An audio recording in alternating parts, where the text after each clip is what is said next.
Bonsoir, merci. Merci beaucoup. Bonsoir. Bonsoir. Ah là là, quelle chance. Quelle chance pour la science ce soir de se voir ouvrir les portes d'une salle si prestigieuse. Merci. Merci infiniment. Physique quantique, un bilan mitigé. Alors en effet, la conférence de ce soir va tenter de formuler une synthèse définitive de l'héritage que nous a laissé cette bien ambitieuse théorie quantique.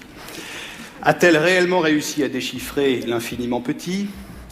Nous a-t-elle donné les clés de l'énigme atomique? Physique quantique, révolution ou mascarade? Alors, tiens, ils vous ont mis un... Pardon? Pardon, vous avez un truc, vous aussi, vous? Un micro? Oui. Bah oui. D'accord. Ça va pas? Non, comme c'est plutôt moi qui... Ça fait rien. Vous préférez que je l'enlève? Non, du tout, voilà. C'est tâché simplement de... Voilà. Alors... Physique quantique, un bilan mitigé. Alors, en deux mots, un bref rappel historique.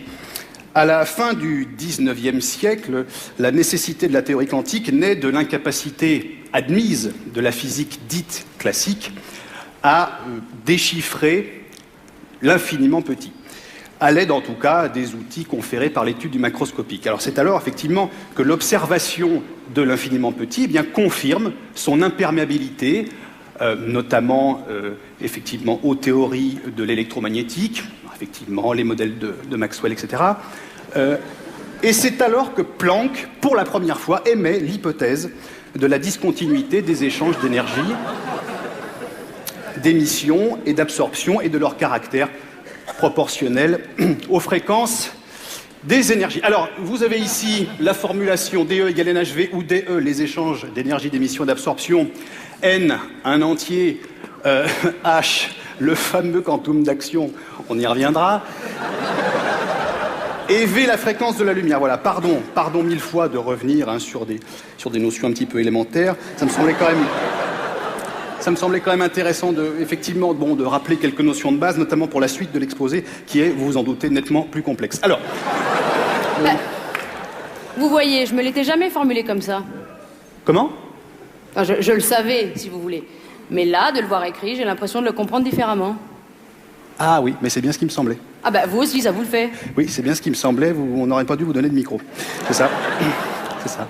Vous préférez que je parle pas? Voilà, c'est ça, c'est plus simple, parce que j'ai peur qu'après, ça voilà. Donc, pourquoi la physique moderne a-t-elle toujours échoué dans ses tentatives de description du monde atomique? Eh bien, tout simplement parce que cette science n'est pas armée pour s'attaquer au monde atomique, dans lequel les objets, on est bien d'accord, n'ont pas de limite, comme dans notre monde rationnel, mais se définissent en ondes propagées dans l'espace. Mademoiselle, s'il vous plaît, nous avons donc là un œuf. Un œuf, vous pouvez le constater, de par la densité de sa matière, est limité, il a ses limites, il est contenu dans notre espace. L'œuf, la scène, le pupitre, nous-mêmes.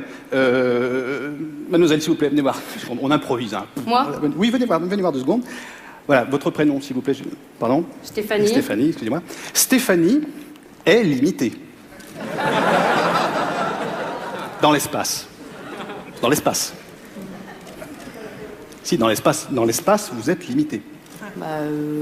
Non, mais si, je vous assure, il n'y a pas de bas. Mais si vous êtes limité, vous ne vous propagez pas. Vous ne vous propagez pas. Vous n'êtes pas sans arrêt en train de... Je vous ai jamais vu, vous spécialement, vous. Non, vous êtes limité. Voilà. Dans l'espace, hein, attention. Et pas dans l'espace? Pas dans l'espace, non. Honnêtement, il n'y a pas de danger. Là, on est... Retournez à votre place, s'il vous plaît. Merci beaucoup. Merci, Virginie. Stéphanie, je l'ai su. Alors, cette physique, qu'est-ce qu'elle nous décrit? Eh bien, elle nous décrit le monde du rationnel, elle nous décrit notre monde de causes et de conséquences. Alors, j'ai eu pendant très longtemps, c'est vrai, une correspondance assidue avec Hubert Reeves, et c'est vrai que c'est vrai qu'entre scientifiques, eh bien, on se tire la bourre un petit peu, on se teste, on se challenge. C'est vrai, j'ai une vision personnelle de l'espace-temps. C'est vrai. Alors au début, Hubert Reeves a un petit peu résisté, et puis il a fini par admettre, parce que tout le monde sait, c'est-à-dire qu'effectivement, il y a un problème dans les notions quantiques. Il me l'a dit dans une lettre que je vous ai mise là, simplement pour vous montrer, mademoiselle. Ah, mais non, c'est pas celle-là. Pardon? Aïe, aïe, aïe, c'est pas celle-là. Mais vous m'avez dit de scanner la lettre d'Hubert Reeves. Oui, mais c'est pas celle-là. Il y en avait une autre. Ah. Oui, enfin, les autres, elles n'étaient pas tellement plus... Il y en avait une qui était un petit peu mieux aussi, quand même. Un petit peu mieux. Aïe, aïe, aïe, aïe, c'est ma faute. Je me suis mal exprimé, pardon. Vous en avez pas scanné d'autres, de toute façon? Ah bah non. D'accord, bon, bah ça fait rien. On va continuer. Par contre, vous pouvez l'enlever, s'il vous plaît, parce que j'ai pas envie que ça... Voilà. Oui. Donc, un monde de causes, un monde de conséquences. L'œuf, conséquence de la poule, conséquence de l'œuf. Quel binôme célèbre, s'il en est, du monde des causes et des conséquences. Eh bien, envisageons ce soir un troisième élément, le coq, s'il vous plaît. Le coq, à la fois élément capital et secondaire de la relation œuf-poule. Car, secondaire, tout le monde sait pourquoi, primordial, car il faut qu'il féconde l'œuf pour que celui-ci donne naissance à un poussin, etc., et redonner naissance au fil des causes et des conséquences. Et voilà le coq qui représente la question la plus épineuse à laquelle la science a eu à se confronter, une question qui reste encore aujourd'hui sans réponse. Mademoiselle, sur le coq, où se trouve la bite? Alors, on a procédé à un sondage. Donc, sur 100 physiciens interrogés, enfin, il n'y en avait pas 100, il y en avait... 83. 83, voilà. Donc, pour passer de 100 à 83, nous n'utilisons pas, nous, la règle de 3, la règle civile de 3, parce que, bon, voilà, on utilise une règle un petit peu à nous, qui est la règle de 3 puissance 1 fois 1 sur 3 multiplié par 3. Voilà, on obtient des résultats sensiblement équivalents. Hein. Attention, on est sur quelque chose de très ténu, très ténu. Mais même arrivé de voir des résultats identiques. Voilà. Donc, le résultat de ce sondage sur un coq où se trouve la bite, donc, allez-y, mademoiselle. 31%, bah, je sais pas, sous les plumes. Alors, un coq étant recouvert à 95% de plumes, la réponse venant d'un scientifique est quand même hautement contestable, vous l'aurez compris. Ensuite, 27% entre les pattes, enfin, il me semble. Alors, là, on a affaire à une réponse qu'on appellera anthropomorphique, c'est-à-dire, dans le doute, le coq doit être à peu près foutu comme nous, ça doit se balader, on ne sait pas, bon... Voilà, c'est une réponse encore hautement merdique de la part de mes confrères. Ensuite, 19%, les coqs n'ont pas de bite, ils ont un cloaque. Ça, ce sont les ornithologues qui ne manquent jamais une occasion de venir faire les cakes avec un terme savant. Voilà. Ensuite, mademoiselle, s'il vous plaît. C'est tout. C'est tout. Oui, mais alors, c'est là qu'on constate que 31, 27 et 19 ne font pas 100. Donc, nous avons planté la règle de 3. Nous avons planté la règle de 3. Et c'est vous dire à quel point la physique quantique a mystifié la science moderne. Nous ne sommes plus foutus de faire une règle de 3 qui se tienne debout correctement. Voilà, cette conférence touche à sa fin. J'espère qu'elle vous aura servi un petit peu à voir plus clair.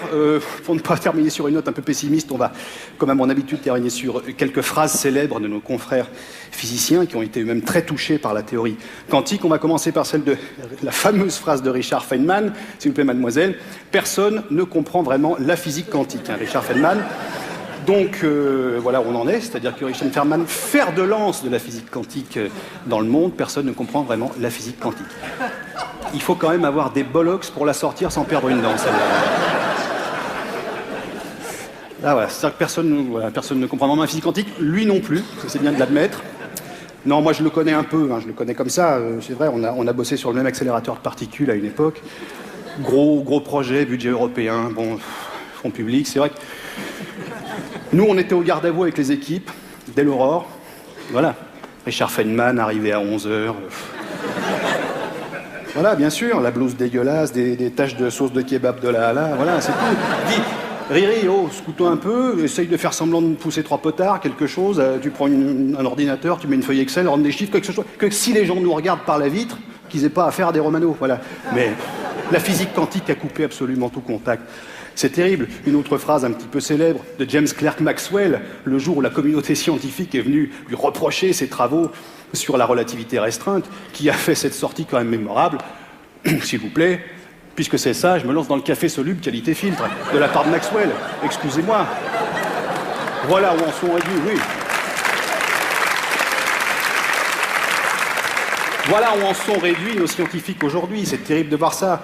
T'as pleuré des types qui tenaient la rampe de la science mondiale il n'y a pas si longtemps. Mais il faut quand même, la conférence est terminée, hein, pardon, excusez-moi, il faut quand même se rendre compte du marasme dans lequel la physique quantique a plongé la science.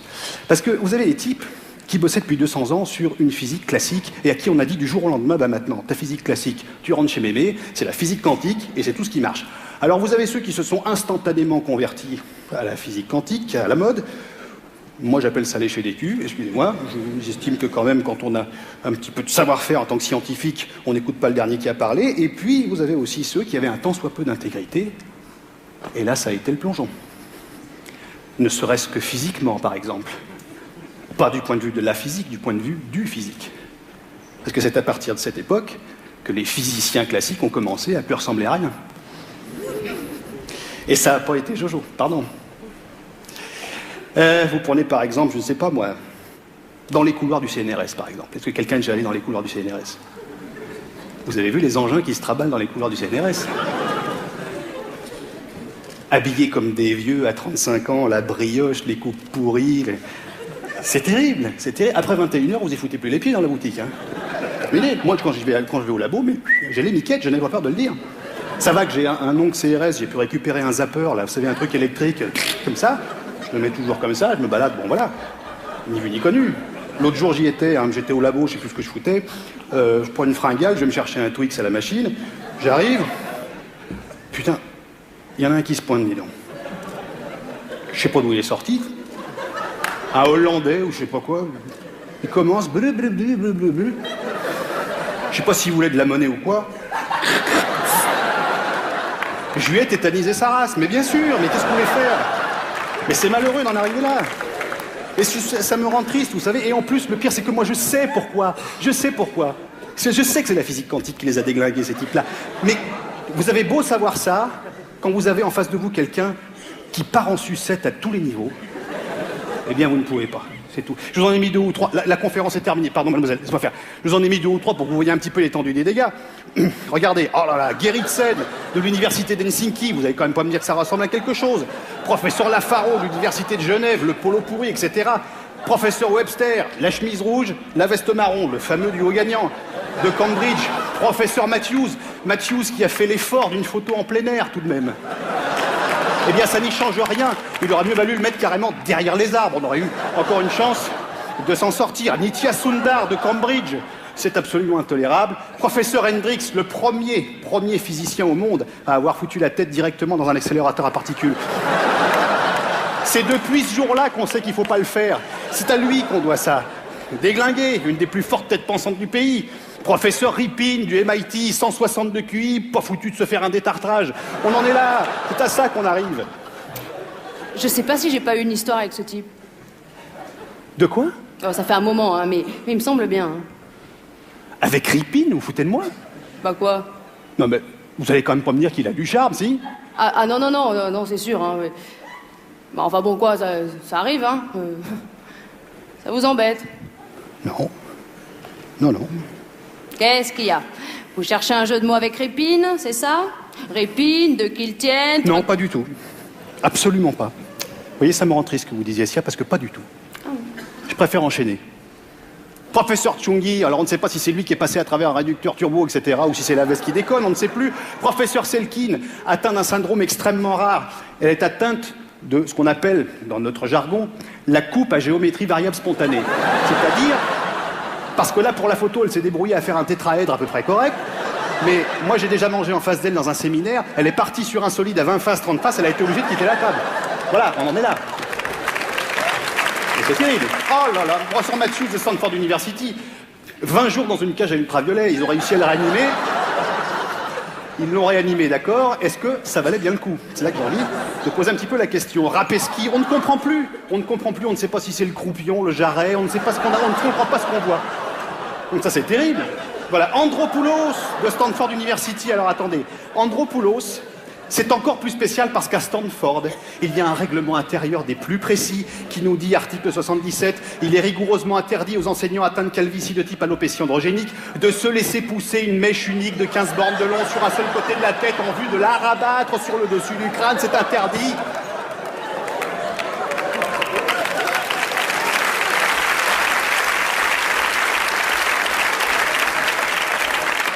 Voilà, j'arrête parce qu'après, j'en ai encore 50, on va arrêter. J'espère que j'ai donné à réfléchir à ceux qui hésitaient encore sur la physique quantique. J'espère que je leur ai donné des éléments de réflexion. J'espère que ceux qui se disaient, peut-être cette année, je ne sais pas, on n'a pas encore le bon appart. Bon, j'espère que je leur ai donné des éléments de réflexion. Et je finirai par répondre à Blaise Pascal, qui disait que le silence éternel des espaces infinis l'effrayait, en lui répondant, bien que c'est exactement l'éternité de l'espace qui a permis la complexité moléculaire dont nous sommes faits. Nous sommes les enfants des silences éternels des espaces infinis. Voilà, Blaise Pascal, ça, c'est pour ton petit cul. Allez, salut les mecs, ciao.